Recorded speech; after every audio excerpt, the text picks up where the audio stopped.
കഴിഞ്ഞിട്ടില്ല. ആ ഹാഫിളീങ്ങൾ ഓതുന്നത് ഞാൻ കുറച്ചു നേരം അവരെ ഇടയിലൊന്ന് ഇരുന്ന് കേട്ടോട്ടെ. ഞാൻ പറഞ്ഞു, മോനെ, കുട്ടികൾ പഠിക്കുന്നുണ്ടെങ്കിൽ പുറയുന്നാൽ അവരുടെ ശ്രദ്ധ മാറും. അതുകൊണ്ട് ഇൻഷാ അല്ലാഹ് പിന്നീട് ഒരിക്കലും നിനക്ക് ഓതുന്ന കേൾപ്പിച്ചു തരാം. താല്പര്യം വേണം മക്കളെ, താല്പര്യം വേണം സഹോദരങ്ങളെ. എല്ലാം നമ്മൾ പഠിച്ചു, എന്നിട്ടും അല്ലാഹുവിന്റെ ഖുർആൻ ഒരു തെറ്റില്ലാതെ ഒരു സൂറത്തുൽ ഫാത്തിഹ നമ്മൾ ഓതിയാൽ അതിനകത്ത് എത്ര തെറ്റുണ്ട്? തജ്വീദ് ഇല്ല. ഖുർആൻ ഓതേണ്ടത് വറത്തിലിൽ ഖുർആന തർത്തീല, തജ്വീദോട് കൂടി ഖുർആൻ ഓതണം. നിങ്ങൾ എത്ര പേർക്ക് തജ്വീദോടെ ഖുർആൻ ഓതാൻ അറിയാം? പെണ്ണുങ്ങളെ എത്ര പെണ്ണുങ്ങൾക്ക് അറിയാം തജ്വീദോട് കൂടി ഖുർആൻ ഓതാൻ? നിങ്ങൾ ഇപ്പോഴും ഓതണത് ഫൽയതനാഫസിൽ മുതനാഫിസൂൻ വമിസാജുഹു ബിൻ തസ്രീം. നമ്മൾ ഇപ്പോഴും ഫൽയതനാഫസിൽ മുതനാഫിസൂൻ.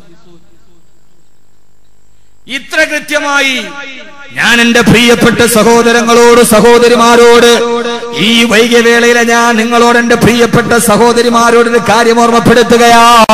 നാളെ പടച്ചറപ്പിന് മുമ്പിൽ ഹിസാബ് നേരിടേണ്ടി വരുന്ന അള്ളാന്റെ അടുക്കൽ ഏറ്റവും വിചാരണ നേരിടേണ്ടി വരുന്നത് നിങ്ങൾ ഒരേ ഒരു കാരണത്താലാ. ആ കാരണമേറെന്നറിയോ? അത് നിങ്ങൾ തലമറക്കാത്ത കാരണത്താല് മാത്രമല്ല, അന്യപുരുഷനോട് സംസാരിച്ച കാരണത്താലല്ല.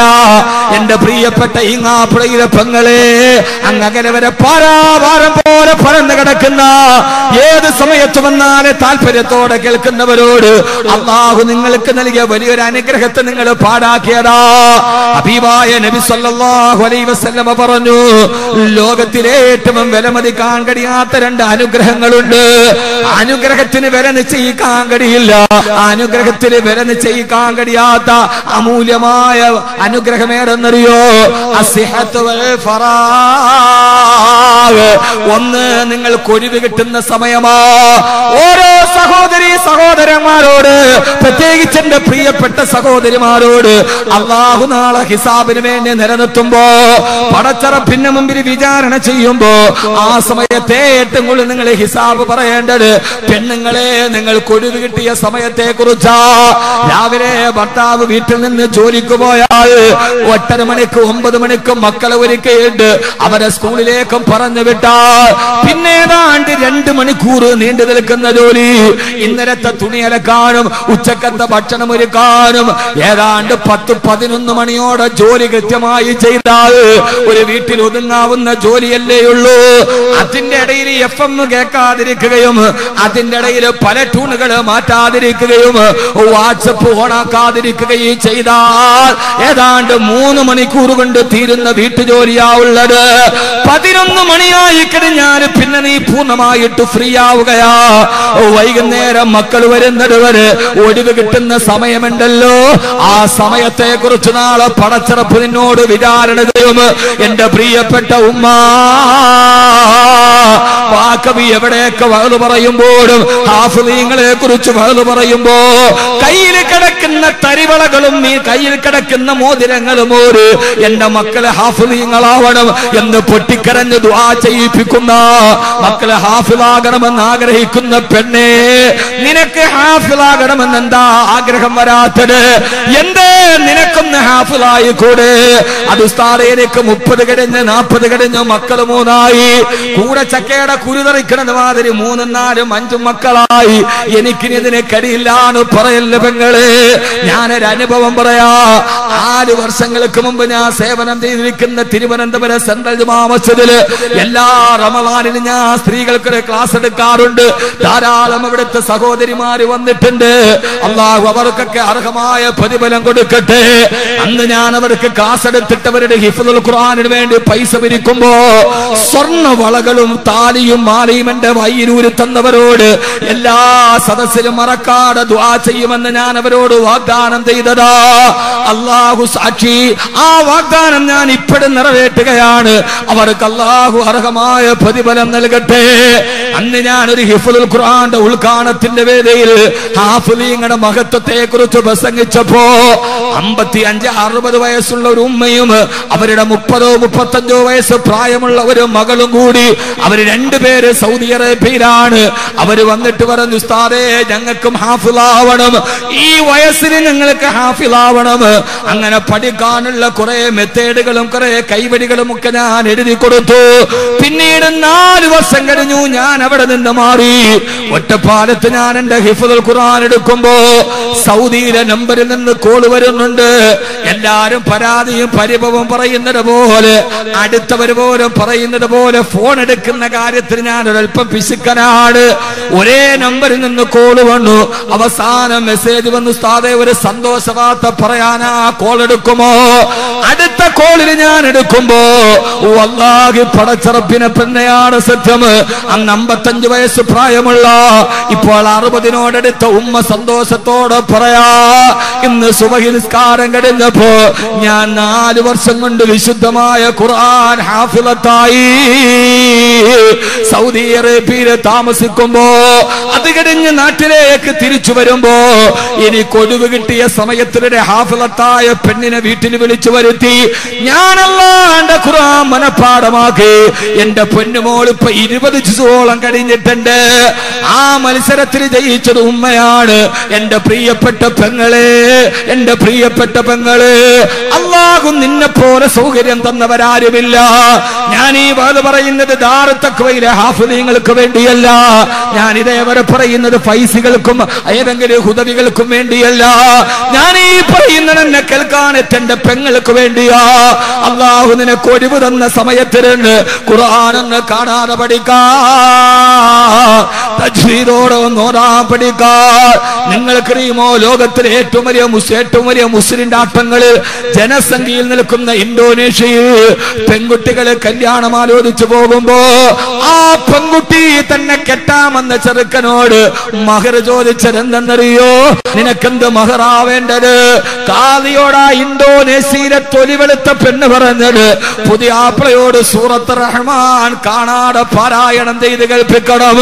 സൂറത്ത് റഹ്മാൻ കാണാതെ പാരായണം ചെയ്യുന്ന പുതിയ പെണ്ണ് മഹറിന് മൂല്യം നിശ്ചയിച്ചപ്പോ പുതിയ ആപ്ല ചില്ലറക്കാരനല്ല, പുതിയ ആപ്ല ചില്ലറക്കാരനല്ല.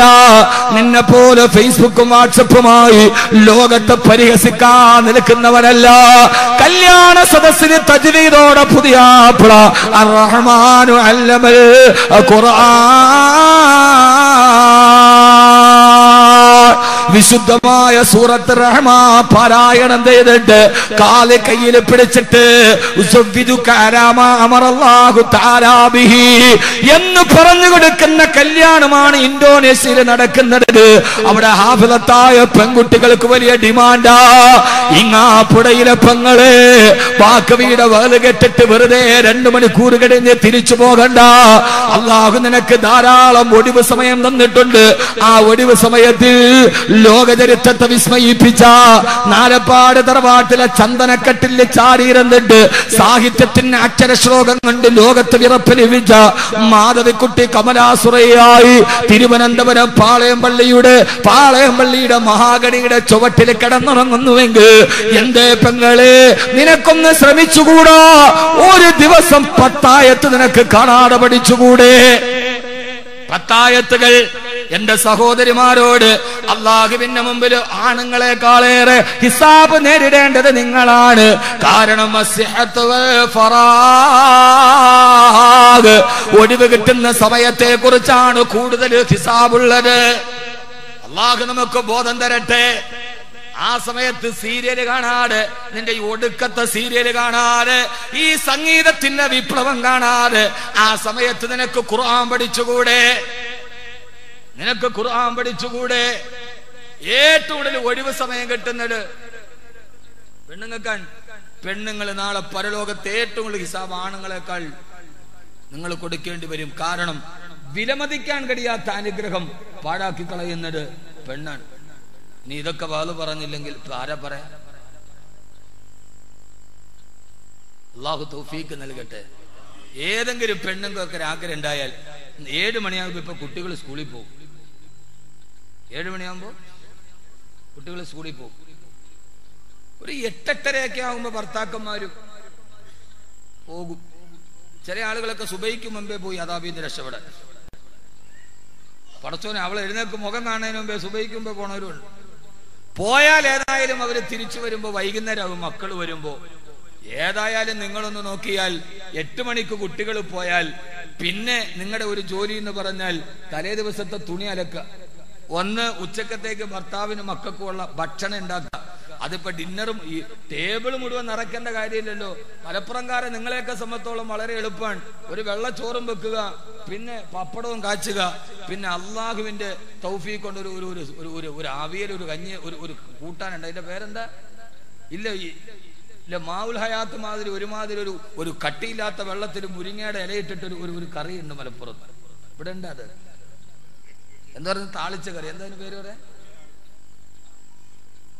ഇല്ല, മിനറൽ വാട്ടറിന് 5 ലിറ്ററിന്റെ കുപ്പിക്കകത്ത് മുരിങ്ങയിലിട്ടമാതിരി ഒരു കറിയുണ്ട്. എന്തായാലും അതിനെ താളിച്ച കറിയാ, താളിപ്പ്. ഇല്ല, അതിന് മത്തിനൊന്നുമില്ല, ചെറക് മാത്രമേ ഉള്ളൂ. മത്തിനൊന്നും അതിനകത്ത് ഉണ്ടാവില്ല.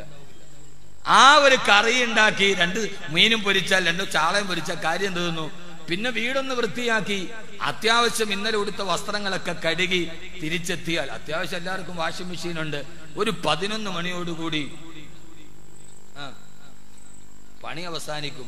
11 മണിക്കൊന്ന് പോയി അടിച്ച് നനച്ച് കുളിച്ച് ഒന്ന് ഉറങ്ങി വന്നൊരു നല്ല സുന്ദരി കുട്ടി അടിച്ചൊരു പൗഡറൊക്കെ ഇട്ട് ഉളവൊക്കെ എടുത്ത് ഒന്ന് ദുഹായി നിസ്കരിച്ചിട്ട് അങ്ങോട്ട് ഇരുന്നാൽ പിന്നെ 4 മണി വരെ ഫ്രീ ആണ്. ആ സമയത്തൊരു സീരിയലോ ഇടയ്ക്കൊരു മ്യൂസിക് പ്രോഗ്രാമില് ഞാൻ ഈങ്ങാപ്പുഴയെന്ന് സുബൈദാണ്, എനിക്ക് ഇന്ന പാട്ട് വെച്ചു കൊടുക്കണം. അമ്മാതിരി പരിപാടിക്കൊക്കെ പോകാതിരുന്നാൽ, ഇന്നിപ്പോ എല്ലാരും പരിപാടി അതാണ്. റേഡിയോ സ്റ്റേഷന് FM വിളിയോട് വിളി, ഹലോ ആരാണ്? ഞാൻ അബ്ദുൽ ഖാദറാണ്, എനിക്ക് ഇന്ന സിനിമയിലെ പാട്ട് വെച്ച് അയാൾ കിതക്കിയാടുന്നു. അപ്പൊ അവതാരകൻ പറഞ്ഞു, കിതക്കാതെ നിങ്ങൾ പറയും, എനിക്കത് പെട്ടെന്ന് വെച്ച് തരണം. അപ്പൊ ഇയാൾ നിന്ന് കിതക്കിയാണ്, നിങ്ങൾ കിതക്കാതെ പറയും, ഞാനത് വെച്ച് തരാം ഒരു 10 മിനിറ്റ്. അത് പറ്റത്തില്ല, പള്ളിയിൽ ഇക്കാമത്ത് കൊടുക്കാറായി, ഞാൻ നിസ്കാരത്തിന് പോയിക്കൊണ്ടിരിക്കുകയാണ്. ഈ ഇക്കാമത്ത് കൊടുക്കണ ബേജാറി പള്ളിമയിലോട്ട് പോണതിന്റെ ഇടയിലാണ് ഈ വിളി. ഞാനിത് പറയാൻ കാരണം, ഖുർആൻ നമ്മുടെ ഹൃദയത്തിൽ നിന്ന് മാറാൻ ഏറ്റവും പ്രധാനപ്പെട്ട കാരണം സംഗീതത്തോടുള്ള നമ്മുടെ പ്രേമമാണ്. ഖുർആൻ ഞാൻ പറഞ്ഞതല്ല, അള്ളാഹു. എന്റെ പ്രിയപ്പെട്ട സഹോദരങ്ങളെ, ഖുർആൻ പഠിക്കാനുള്ള ഏറ്റവും വലിയ തടസ്സം സംഗീതമാണ്. നിങ്ങൾക്ക് നിങ്ങളുടെ മർമ്മത്തിൽ പിടിച്ച വലിയ പ്രശ്നമാണ്. അതില്ലാതെ ഒന്നില്ല. കല്യാണത്തിന്റെ തലേന്നും പട്ടുറുമാൽ, പെരുന്നാളിന്റെ അന്ന് രാത്രിയും 30 നോമ്പ് പിടിച്ചിട്ട് 30ാം നോമ്പിന്റെ പരിസമാപ്തി വല്ലാക്കിബത്തുൽ മുത്തഖീൻ അന്നും പട്ടുറുമാൽ. അതില്ലാതെ നമുക്ക് ജീവിതമില്ല. അല്ലാഹു ചോദിക്കുകയാണ്, അഫലാ യതദബ്ബറൂനൽ ഖുർആൻ, എന്തേ വിശുദ്ധമായ ഖുർആനിനെ നിങ്ങൾ ചിന്തിക്കുന്നില്ല? ആ ഖുർആനിനെ നിങ്ങൾ എന്തേ പഠിക്കുന്നില്ല?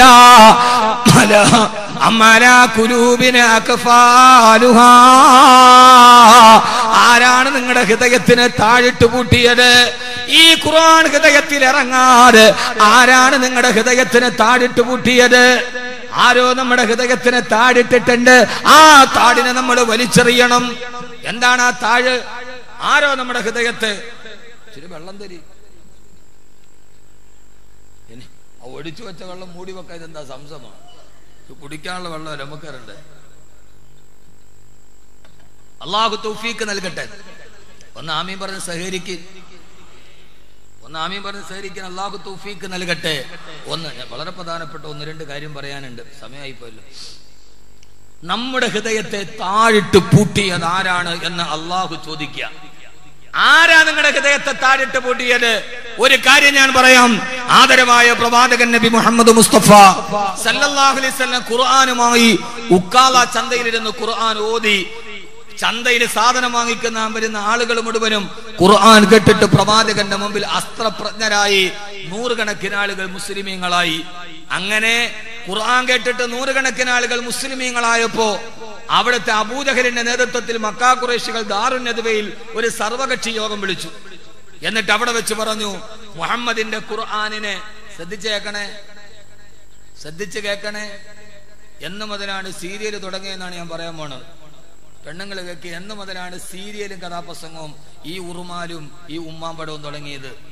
ഞാനിതിന്റെ ചരിത്രം പറയാ. ഇനി ഇതിനകത്ത് ട്രോളണവന്മാർ ട്രോളിക്കോളി. എടാ ഇത് കട്ട് ചെയ്ത് നാളെ ഇട്ട് കൊടുക്കണം കേട്ടോ, അവന്മാർ ട്രോളിട്ട്. ഇതെന്നാ തുടങ്ങിയത്? തുടങ്ങിയത് സർവകക്ഷി യോഗം വിളിച്ചു. ആര്? അബൂജഹലും കൂട്ടരും ദാറുൻ നദ്വയിൽ. അധ്യക്ഷൻ അബൂജഹൽ